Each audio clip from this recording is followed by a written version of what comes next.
전도를 위해 부모가 할 일이라는 제목으로 에베소서 6장 4절 말씀을 가지고 하나님의 말씀을 증거하도록 하겠습니다. 할렐루야. 아멘. 주위에 계신 성도님들과 축복의 인사를 하겠습니다. 참 행복해 보이십니다. 세상을 행복하게 만드는 해피바이러스가 됩시다.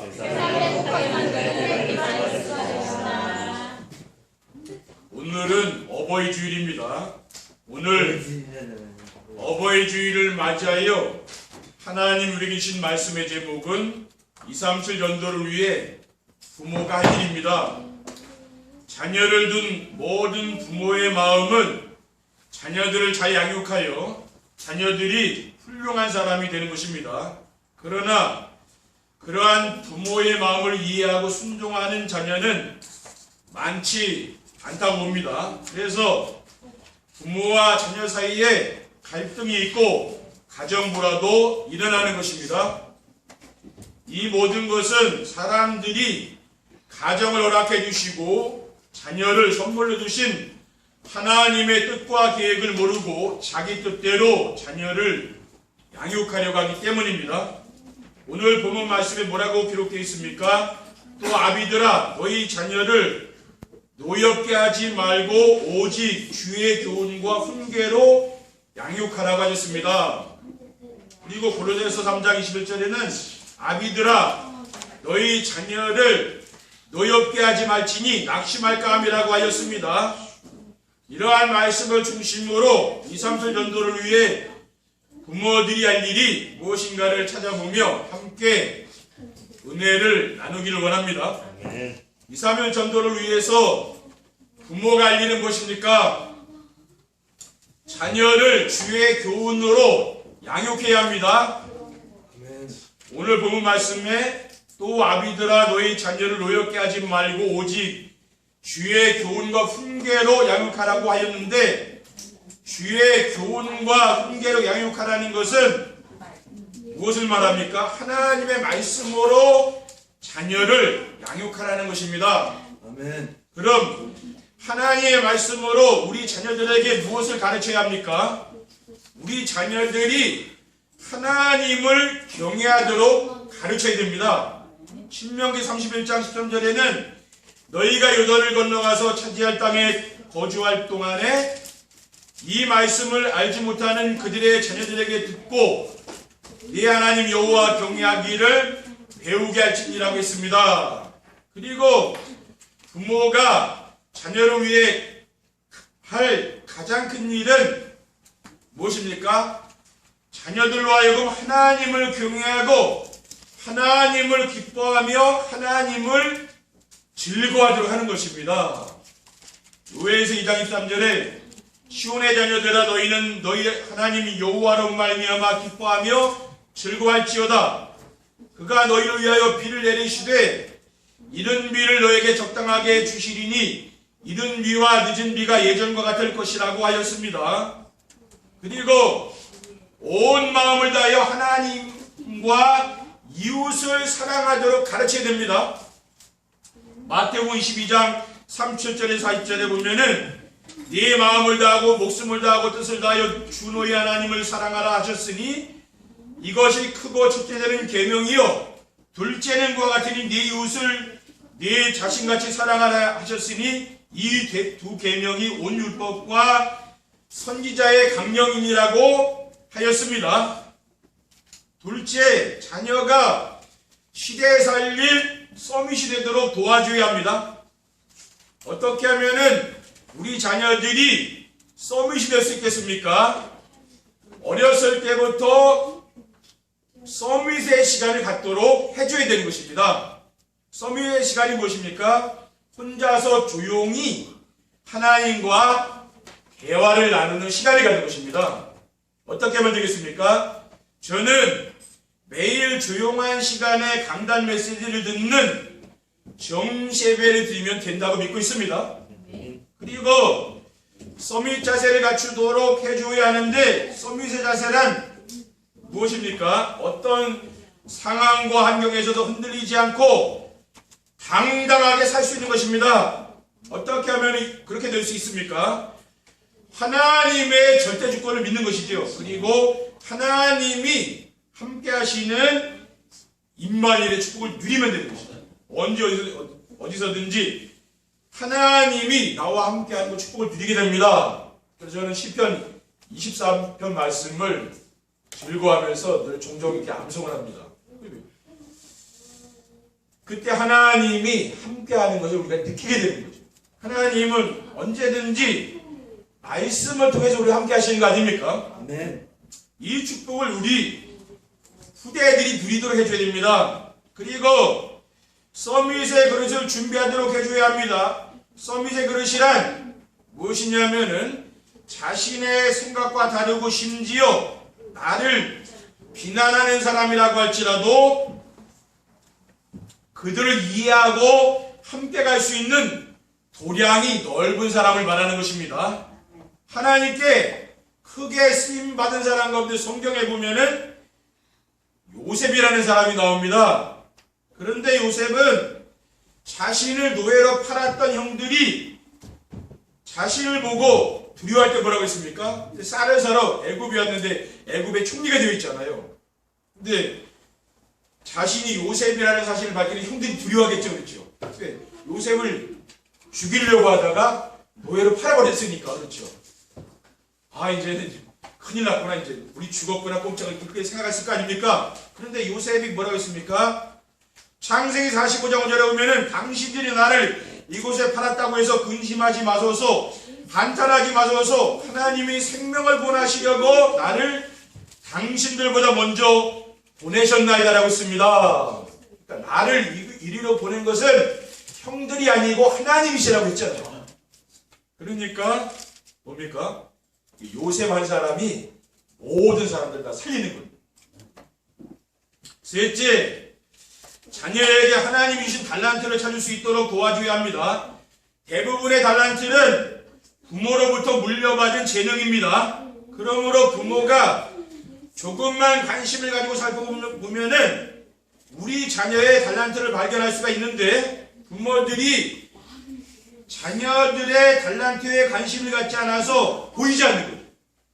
그리고 혹 발견이 됐다고 할지라도 자신의 재능이 빛을 보지 못했기 때문에 자녀들은 다른 일을 하기 원하기 때문에 덮어두기 때문에 그걸 못 본다는 거예요. 그러니까 가수하다가 실패한 사람은 자기 자녀가 노래가 재능이 있어도 안 시킬 거 아닙니까? 그렇죠? 자기가 하나 실패했으니까. 그런데 그 자녀가 그 하나님 재능이 있거든요. 성공할 수 있다니까요. 근데 자기가 해보니까 이게 아니더라. 너는 다른 거 해라. 이렇게 하기 때문에 그 달란트를 믿어줄 수 있다는 거예요.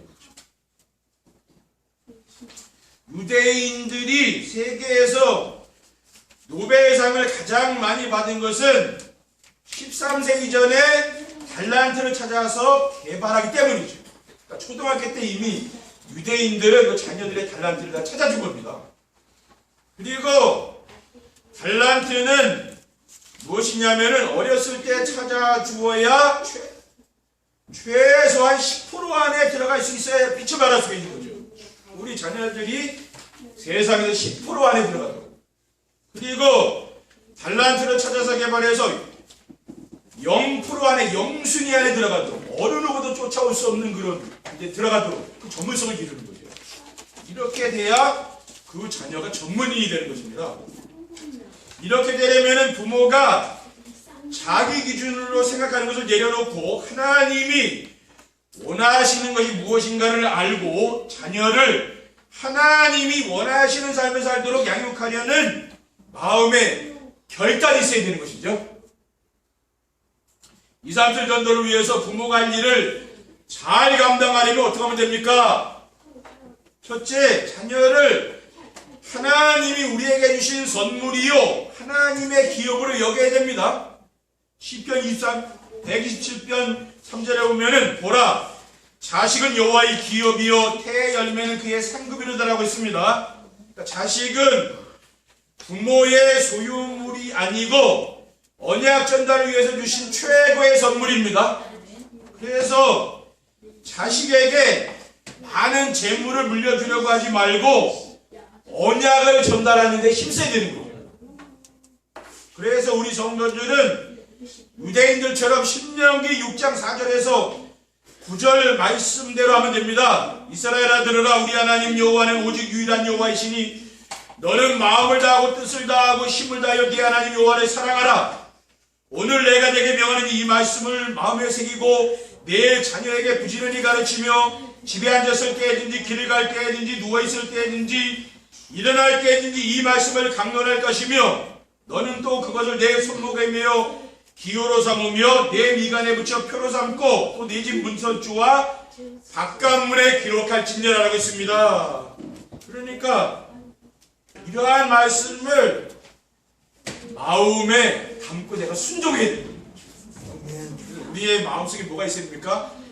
하나님이 주신 말씀이 있어야 됩니다. 그렇죠? 아멘. 둘째, 자녀를 어렸을 때에 기초를 튼튼하게 하고 성공자의 체질로 만들어야 합니다. 우리 속담에 3살 버릇이 8가지 간다는 말이 있습니다. 나무도 어렸을 때 삐뚤어진 나무는 커서도 삐뚤어져 있는 것입니다. 그러므로 자녀들을 어렸을 때 기초를 튼튼하게 하고 성공자의 체질로 만들어줘야 됩니다. 어떻게 하면 되겠습니까? 영성과 지성을 겸비하도록 가르치는 거죠. 영역과 지력을 갖추도록 하는 겁니다. 그리고 객관성과 주관성을 갖추도록 해야 됩니다. 이 말씀은 하나님을 알고 세상을 아는 사람으로 키워야 되는 것이고 합리성과 전문성을 갖추도록 키워야 된다는 말입니다. 그러니까 객관성은 합리성이란 말이고 주관성이라는 것은 전문성을 말하는 거죠. 그리고 우리 부대들이 복음이 오직이 되어서 어떤 유혹이 흔들리지 않도록 해야 됩니다. 그러니까 세상 유혹이 흔들리지 않으려면 어떻게 됩니까? 복음이 오직이 돼야 된다니까요. 다른 게 없는 거예요. 복음이 오직이 되면 이거 흔들리지 않아요. 그러니까 뿌리 깊은 나무는 어떻게 됩니까? 건드리지 않잖아요. 아무리 태풍이 와도 꼽히지 않죠. 왜? 뿌리가 깊으니까. 그러니까 복음에 깊은 뿌리가 내리면은 어떤 유혹이 와도 흔들리지 않는 거죠. 복음이 오직이 되려면 어떻게 하면 됩니까? 인생의 근본 문제인 자기중심, 물질중심, 성공중심의 삶이 세상을 멸망시키려고 사탄이 우리 마음속에 심어놓은 것임을 깨닫고 믿어야 됩니다. 그래서 빌보서 4장 11절에 12절에 뭐라고 했습니까? 내가 궁핍함으로 말하는 것이 아니니라. 어떤 형편이든지 나는 자족하기를 배웠느니 나는 비천의 절줄도 알고 풍부의 절줄도 알아. 모든 일 곧 배부름과 배고픔과 풍부와 궁핍에도 처할 줄 아는 일체의 비결을 배웠노라라고 했습니다. 그리고 긍정적인 생각을 갖도록 해야 됩니다. 그리고 모든 사람을 이해하고 배려하는 사람으로 만들어야 됩니다. 왜냐하면은 세상에서 부정적인 사람, 또 자기밖에 모르는 사람은 절대로 성공할 수밖에 없는 것입니다. 너무 상처가 많은 사람은 뭐 세상에 성공하기 힘들죠. 그렇죠? 그 사람은 자기밖에 모르잖아요. 이게 복음이 들어가서 하나님 말씀이 들어가 치유되면 뭡니까? 이 세상에서 성공하는 거라, 사람이 되는 거라. 그렇죠? 왜냐? 다른 사람이 이해하고 내가 수용할 수 있는 힘이 있는 거예요. 셋째, 자녀를 어렸을 때부터 3가지 비밀을 알고 누리도록 해줘야 됩니다. 우리가 믿는 하나님은 영이십니다. 요한복음 4장 24절에 하나님은 영이시니 예배하는 자가 영과 진리로 예배할지니라 하고 있습니다. 그래서 하나님은 눈으로 볼 수도 없고 손으로 만질 수도 없는 분이십니다. 그러한 인간의 생사복을 주관하신 하나님을 우리가 어떻게 알고 믿습니까? 하나님은 예배 시간에 선포되는 말씀으로 우리와 함께 하시고 인도해 주시는 것이죠. 그러니까 광야 생활할 때 이스라엘 백성들이 어떻게 광야길에 갔습니까? 40년 동안 성막이 가는 대로 가는 거겠죠. 성막이 그 언약궤가 가는 대로 갔습니다.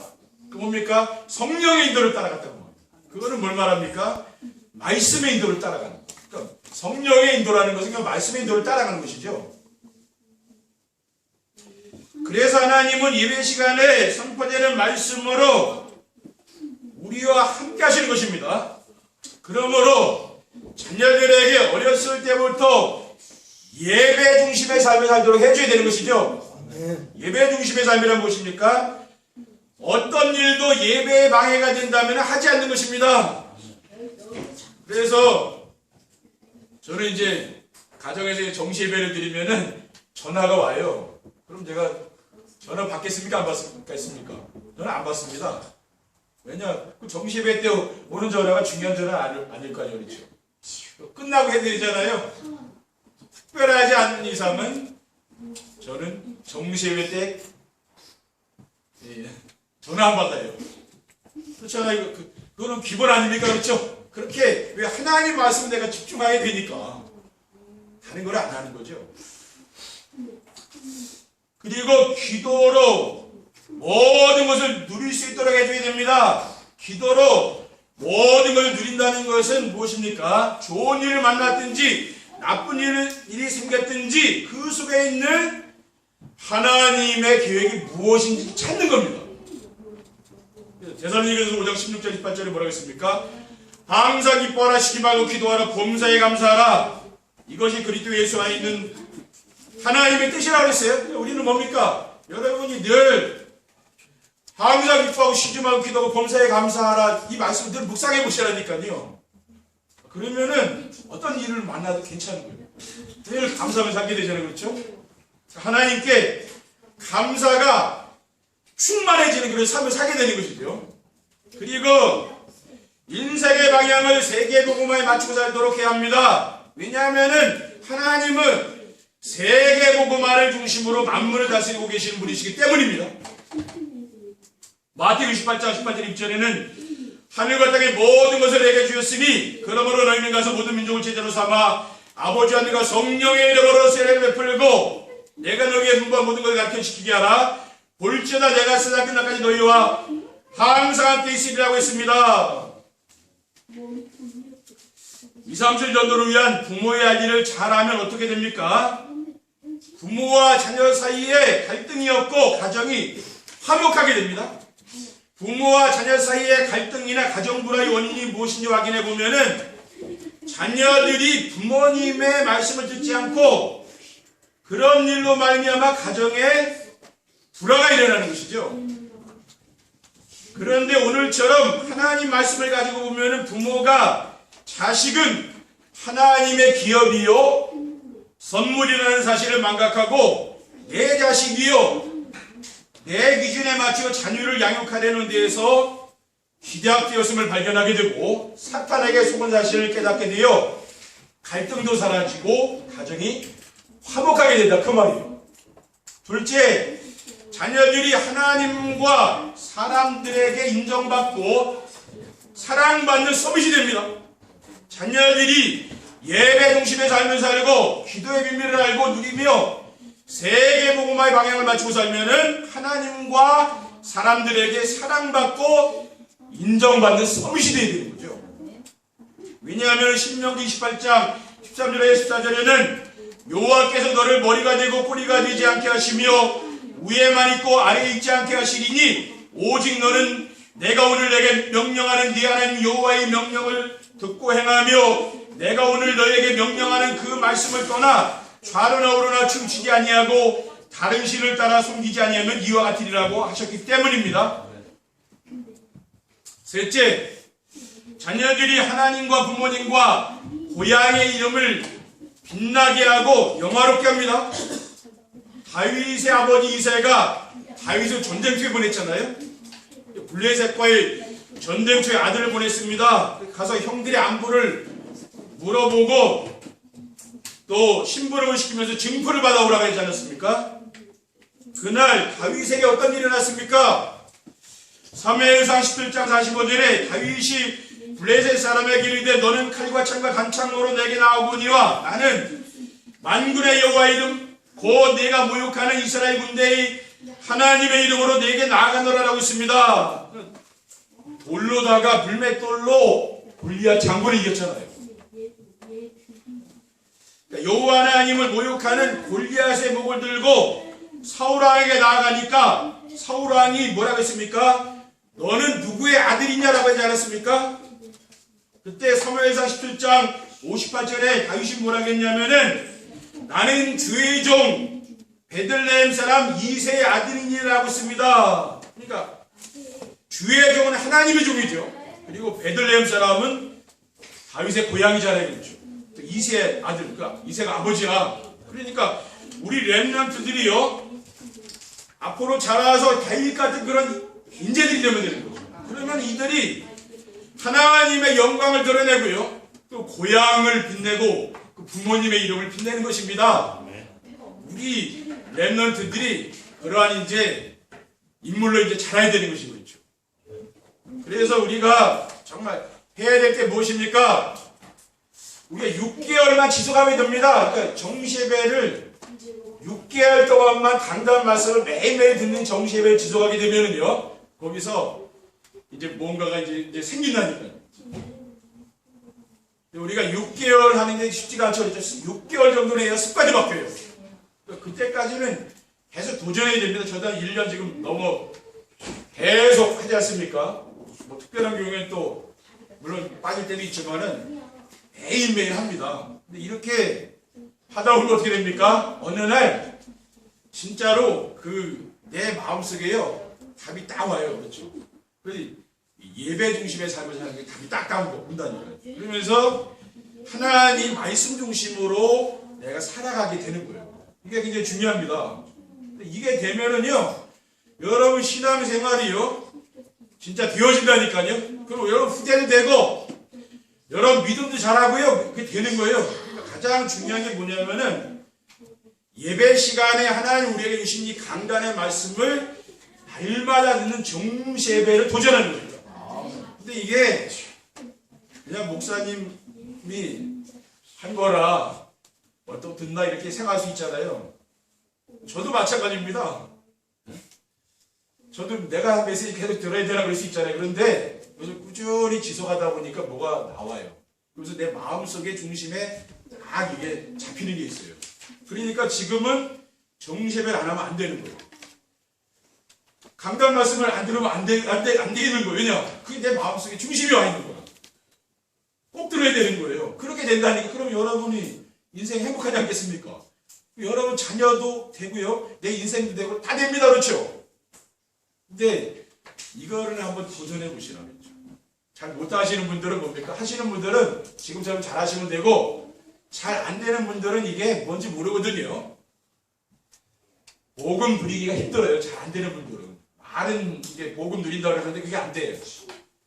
교회에서는 되는 것 같았는데 현장 가면 안 된다고 말해요. 그런 분들은 왜 그러냐면은 그게 안 되는 거라. 그렇죠? 중요한 걸 모르는 거예요. 근데 꾸준히 한번 도전해 보세요. 해보세요. 그러면은 어느 날 진짜 여러분이요 100도에서 물이 팍 끓죠. 90도에서 끓지 않아요. 100도가 되면은 임계점이 되면 한순간에 확 끌어올리거든. 그게 되는 거예요. 그러면 내가 어떤 한계를 넘어가는 거예요. 내 신앙생활에 도를 넘어가요. 도 튼다 그러잖아요. 한 6개월 정도는 해보시고 그러면은 도가 터요. 그러면 그때는 보인다고. 그렇죠? 내가 어떻게 신앙생활을 해야 될지, 내가 우리 자녀를 어떻게 길러야 될지, 또 내가 어떻게 직장생활을 해야 될지 답이 다 나와요. 여러분이 정말 도전하시기 바랍니다. 근데 사탄도 공격한다니까 그건 뭐 그렇게 하냐고. 주위 사람들 때 공격해요. 그럼 달아서 안 하는 거 왜 그렇게 하냐 그래요. 사탄이 속이는 거예요. 근데 한 6개월만 해보라니까 어느 날 뭡니까? 내 신앙이 부쩍 자랐다는 걸 알게 돼요. 이번 한 주간 여러분들이 정말 정시예배에 도전하는 귀한 한 주간 되시기를 주님의 이름으로 축원드립니다. 고맙습니다. 사랑의 하나님 감사합니다. 오늘 주님 주신 언약 미션 비전의 말씀을 굳게 붙잡고 우리 자녀들을 영적 서밋으로 기능 서밋, 문화 서밋으로 세울 수 있도록 축복해 주시옵소서. 주 예수 그리스도의 이름으로 기도드립니다. 아멘.